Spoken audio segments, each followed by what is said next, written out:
മൈക്കിന്റെ ശബ്ദമുണ്ട്.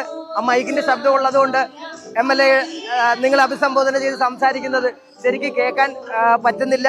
നമ്മുടെ mic operate ചെയ്യുന്ന സഹോദരന്മാര് അത് മൈക്ക് ശബ്ദം താഴ്ത്തി നമ്മളെ സഹായിച്ചിരിക്കുകയാണ്. പറയൂ MLA.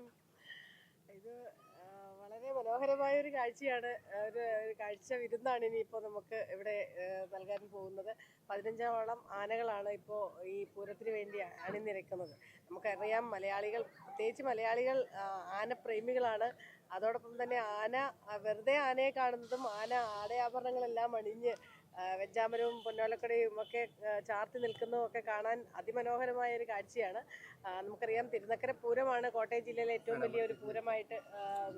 തിരുനക്കര പൂരമാണ് കോട്ടയം ജില്ലയിലെ ഏറ്റവും വലിയ ഒരു പൂരം എന്ന നിലയിൽ നമ്മൾ കാണുന്നത്. അതിൻ്റെ ചെറിയ ഒരു പൂരം എന്ന നിലയിലാണ് നമുക്ക് ഈ തിരുവരം ക്ഷേത്രത്തിലെ പൂരത്തെ കാണുന്നത്.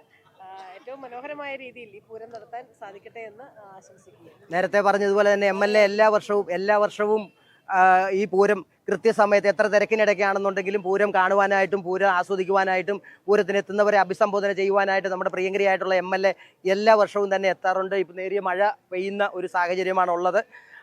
അത് ഒരിക്കലും പൂരത്തിനെ ബാധിക്കരുത് എന്നുള്ള ഒരു പ്രാർത്ഥനയിലാണ് ഇവിടെ കൂടിയിരിക്കുന്ന എല്ലാവരും തന്നെ.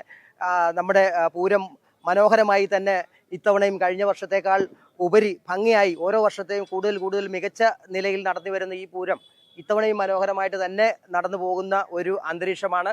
അതുപോലെ തന്നെ ഈ തലയോലപ്പറമ്പ് ഗ്രാമപഞ്ചായത്ത് അംഗമായിട്ടുള്ള ശ്രീ ജോസിയേട്ടൻ, നാട്ടുകാരുടെ പ്രിയപ്പെട്ട ജോസിയേട്ടൻ, പൂരപ്രേമികളുടെ പ്രിയപ്പെട്ട ജോസിയേട്ടൻ, ആ ജോസിയേട്ടനാണ് സംസാരിക്കുന്നത്. എന്താണ് ജോസിയേട്ട പൂരത്തെ പറ്റി പറയാനുള്ളത്? മഴ